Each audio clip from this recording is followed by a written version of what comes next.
Most projects in Amira and Avizo begin with loading 2D or 3D image data. Begin by using the File Open Data dialog, as shown here in Avizo. Avizo automatically detects how to load data according to the file extension or the file header. A list of known file extensions is shown in the drop-down menu as shown here. If the string Avizo is detected in the first line of the file, it is treated as an Avizo formatted file. In the most simple case, select the single file you wish to load and click the Open button.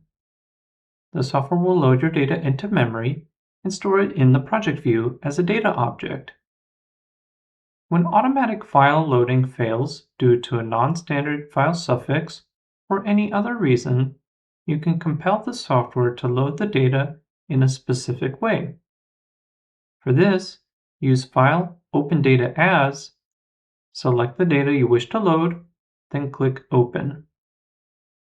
This will expose a new dialog showing a list of possible ways to open the data, including as raw data. It is common to store 3D images as a series of 2D image files. As long as the files have the same X and Y dimensions, you may load a sequence of files as a single 3D dataset using the File Open dialog. In the file browser, select all of the files, such as by clicking the first image, holding Shift, and then selecting the last image.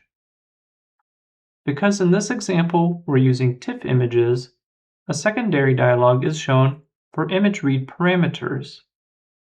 This allows you to set the voxel size or rename the dataset before it is loaded, in cases where the voxel size could not be detected in the file header. You may check that the data were loaded correctly by viewing its properties or by attaching a display.